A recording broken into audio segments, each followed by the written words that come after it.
Hey everyone, Brandon and Kyle here in the Kabuki Strength Lab, and today we have a follow-up video for you guys, and the follow-up is on our video on round back deadlifting. Now, if you haven't watched that video, I highly recommend starting there, but this is going to be a follow-up to a few of the comments we received in that video talking about back position changing, hip position relative to a round back versus a straight back deadlift. We want to talk about both sides of that argument and try to give you some foundation to make a decision for yourself in the consideration of your hips being closer to the bar if your back rounds. Now we're going to make Kyle do a lot of work while we find some different positions and talk through whether or not rounding or doing round back deadlifts actually moves your hips closer to the bar or doesn't it? And if it doesn't, what is actually happening? So Kyle, let's get you in position. The first thing we're going to look at is the femur length of the individual deadlifting. This femur length never changes for obvious reasons. And if the back rounds in the deadlift, get set, Kyle. Find a straight position. Good. No. Yeah, just get into a good position, unload it off the ground. Okay. Kyle's in this solid straight back deadlift position. If Kyle were to round his back here, go ahead, Kyle. Now that's a little exaggerated. The only thing that's really changing in a round back deadlift is a higher hip starting position. If you have a higher hip starting position, that might generate a little bit more speed off the ground. However, it is going to put you in a tremendously mechanically disadvantaged position at lockout. Go ahead and pull it, Kyle, to lockout, but round your back just before lockout. Assuming Kyle maintained that round back position, he's still, and this isn't too bad, round a little bit more here or down, he's going to end up with his hips prematurely locked out, and he's going to have to overcome that entire bar weight with his spinal erectors only, which if you have tremendously strong spinal erectors, that might happen. Go ahead and get back in the bottom position, Kyle. Now, what people might confuse with their hips getting closer to the bar is going to be two things. Number one is we're going to experience global segmental rounding throughout the entire spine, not just the upper back. If we have someone who turtles themselves around the bar, the hips might actually shift slightly closer to the bar because that lumbar segment rounded to the bar.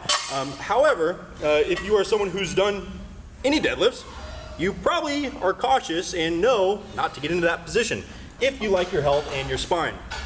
The other way that people are going to get confused as to the hips actually moving closer to the bar is in a forward translation of the knees at the bottom. So go ahead and unload it, Kyle. Just pause off the ground.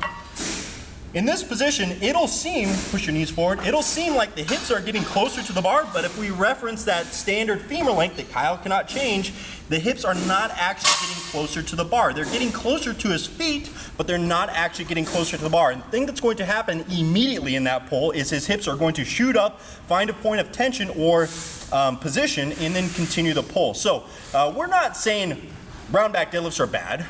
What we are saying is they probably don't move your hips closer to the bar, and they are probably not inherently better for strength athletes to perform because of the mechanically disadvantaged position at lockout. My preference would be to have our athletes, and any athlete that I have an opportunity to work with, to rely more on their major hip extensor musculature to lock out their deadlifts rather than their back. And you can make that trade-off. If you want to generate more speed off the ground, you can round your back and do so. However, expect to get caught in this position always at lockout. If you are someone who deadlifts with a straight back, you probably have a greater opportunity to rely on your hip extensor musculature at lockout versus your spinal extensor musculature. So it's one of those where you can pick your poison. For fairly, I think, obvious reasons for us, we would prefer people to pull with a more neutrally ranged back. And again, we're talking about a range here, but we don't have to be perfect one way or another, but hopefully this provides you with some foundation to understand what an actual round back deadlift is doing. Any thoughts, Coach Kyle? Just to recap, because of my femur length, I'm only going to be able to get my hips so close to the bar. That might look different for an athlete with shorter femurs. You might see them set up, and they might be able to get closer to the bar.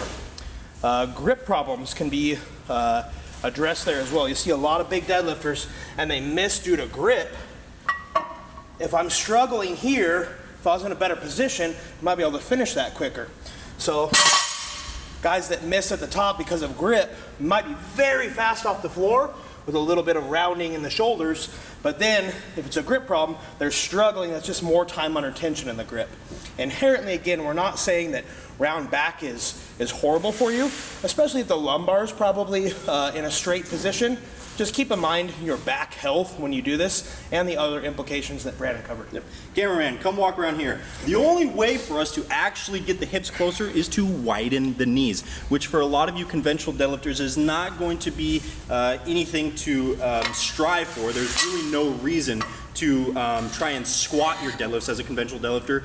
But for all of you conventional deadlifting freaks, that's why we chose to do the conventional today, because people said, why don't you do it conventional? If you want to pull sumo, you might be able to get your hips a little closer to the bar with a wider knee position, but certainly not with a rounded spinal position, unless we're talking about low lumbar segmental rounding. Brandon and Kyle out.